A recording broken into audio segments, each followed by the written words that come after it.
Welcome, everybody. Mike Martinez here, and today I have a special guest who's been a long-time blogger, and he specializes in a subject that I think is crucial for today's current economic conditions, which is he blogs about debt elimination. As a matter of fact, if you're looking, if you'd like to hook up with him on Facebook, you can find him at facebook.com/debtfreeguy. That's all together, debtfreeguy. His name is Robert Kempster. Robert, thank you for joining me today. Thank you, Mr. Martinez, for having me. Very good. Listen, I'd like to jump right into the subject because I'm sure you have a lot of great information that you're going to share with us today. So let's just jump right in. But before we do, can you give us a quick synopsis of your history and how you got involved with this subject? Well, a little bit over a decade ago, I found myself in an executive position, making decent money. But as my income increased, I just found out that I can't catch up with my expenses. They go far beyond what I make, even though I'm making above average. So I started looking into investing, and that went on for a couple of years. And then I realized that, well, it wasn't just really about how much you make. That's a whole lot of it depends on how much you get to keep. So since then, I've been like, okay, it's not how much you make, it's how much you get to keep. So I work on reducing or eliminating my debts, which is where the bulk of the money goes. So basically, that's where I've been, and here's where we're at now. Very good, very good. And that's a very good point that you bring up. It's not how much you make, it's how much you actually keep, because sometimes we're like in your position, and I don't know your particular story. Hopefully you'll share with us.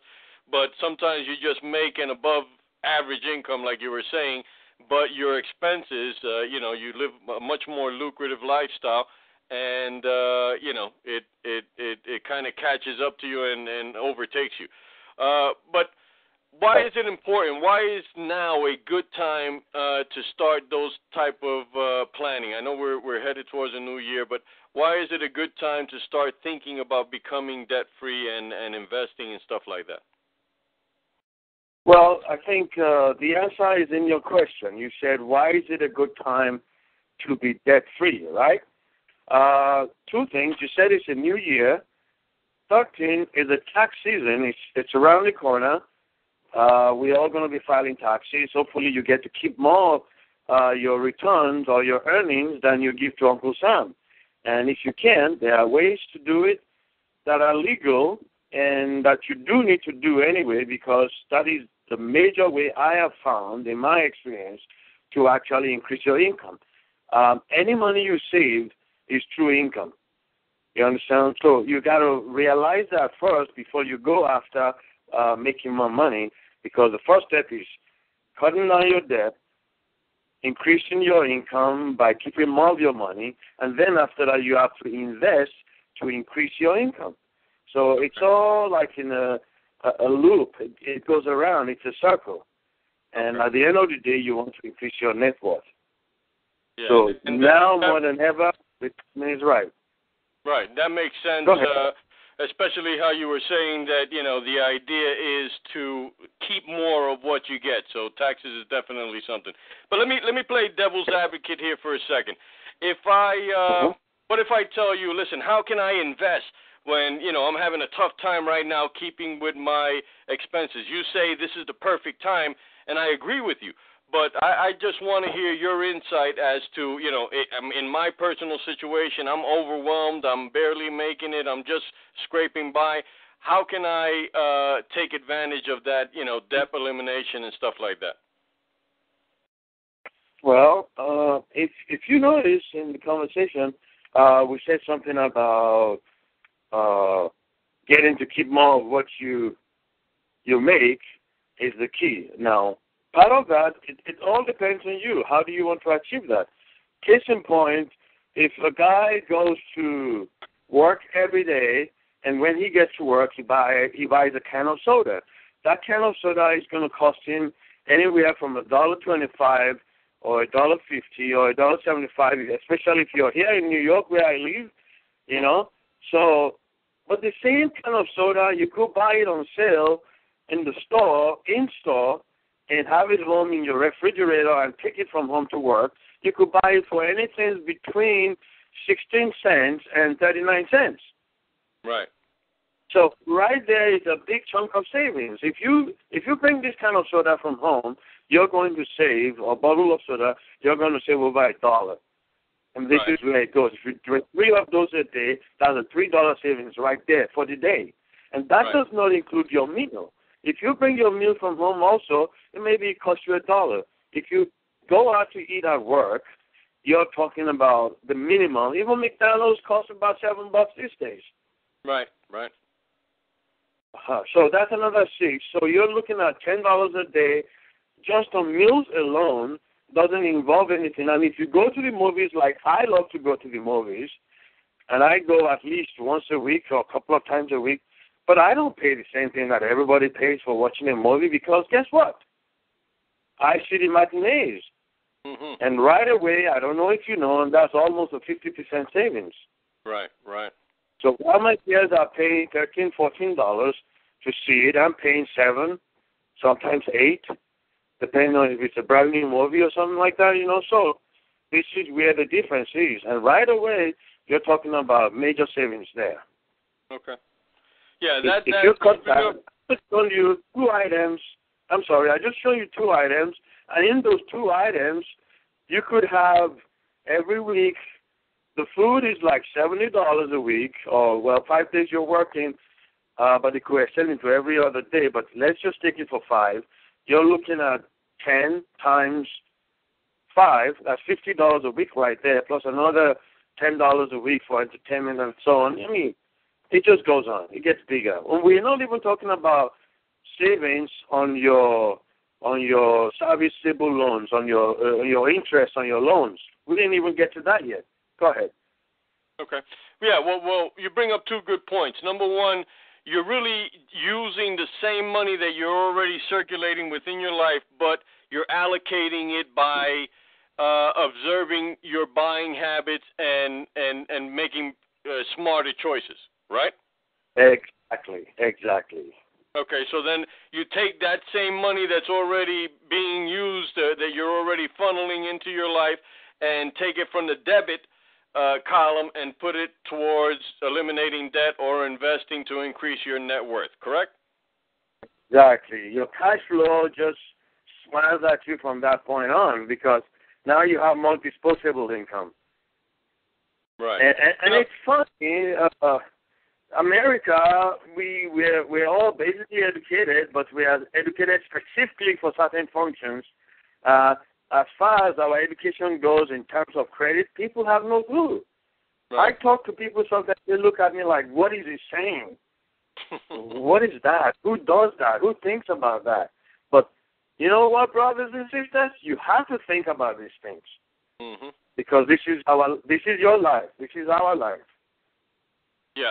That was the exact point that the best-selling author, David Bach, of The Automatic Millionaire, he made that point. He calls it the latte factor, which is, if you're going every day and you go to work and you go and stop at Starbucks and you're spending $4 for a cup of coffee, just by eliminating that, I mean, if you do that 5 days a week, in a month's time, how much are you saving, right? And that money can go then, like you say, to eliminating debt or to increasing your net worth by investing and stuff like that. Very, very good point. Now, the first step is to cut down your expenses, and as you do that, in that process, you take stock, of course. We're like a company, each one of us, except we're a living being. We take stock, we identify our loopholes. What areas do you want to save money from? How do you eliminate waste? And it doesn't mean that you have to give up what you have. It's just that you have to do it a little bit differently. If you do it a little bit differently, you will get a whole better, different result, and you actually get to keep more of your money. You eliminate waste, you increase your savings, and ultimately you can invest. And at the end of the day, you'll be increasing your net worth. And that's what happens. It's like, yeah, go ahead. Let me ask you this question. Is it a better idea to eliminate debt first, or is it a better idea to start investing first? Well, you said it. When you said it the first time, you said, oh, I'm a little bit under with my bills and stuff like that. So, I mean, you can't squeeze blood out of wood. Let's put it that way, you know. So if you have no money, you have no money. So we have to change that. How do we change that? You have no choice. The first thing you have to do is to reduce your expenses, which frees up some of your money. And once your money is free, then you can start to consider investing. But first, you have to free up that money. Very, very good. Any ideas before we close up this conversation here? Any ideas on, up until this point, we're talking about using the current money that we are generating now from my job, from wherever that's coming from, right? A fixed income, whatever it is. Any ideas on creating additional income? Of course, there are thousands of ideas out there to create income. I mean, you could start thinking and hacking your way. There are other companies that are already doing this. I mean, there is a company I just came in contact with that would help you to reduce your debt, buy at a discount, save more money, even help you with your taxes. I mean, the least of what they can do and also contribute some sort to your health. I mean, if you make all this money and you're not healthy, then you got a problem. Right. You understand? So, I mean, this company has a little bit of everything, and if you follow the program or you get yourself together, you will free up money. I mean, it's like you don't really have to make much more than what you are making right now to get into this. And because at the end of the day, it kind of just funds itself, because if you free up, just from that one example that we said, if you free up $60 a week, you know, that's quite some heavy amount of money in a month. Right, right. With $60 a week, we're talking about in a 4-week month, it's already $240. Right. And that's just from food alone that you eat at work. Right, right. Right? So, I mean, and this program, I mean, actually, it's nothing compared in cost to get started or to do it. And that company, in case you're wondering, is myecon.net. Okay. I just got involved with it, and it's fantastic. The programs, I wish they had this 15 years ago when I was cracking my head, cracking my brain, and stressing myself out, just trying to look for these answers. Okay. Well, you know what? I think we're going to add the link to that to the description of this YouTube video for anybody that's interested in taking a look at that. Yeah. The new thing is, I mean, if you go through what I went through, you don't want anybody else to go through that.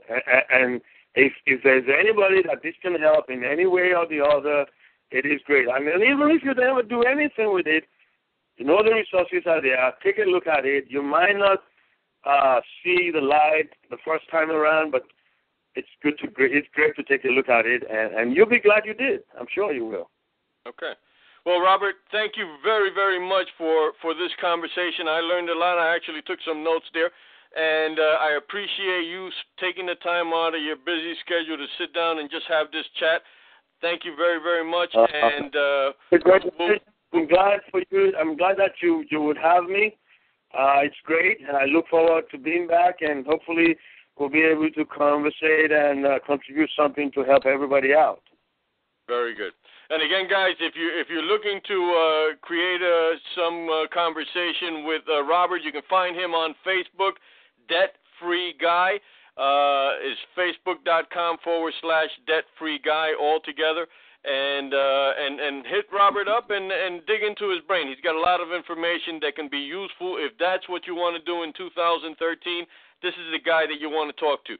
So, Robert, again, thank you very, very much, and I hope you have a great 2013. Everybody, same to you guys.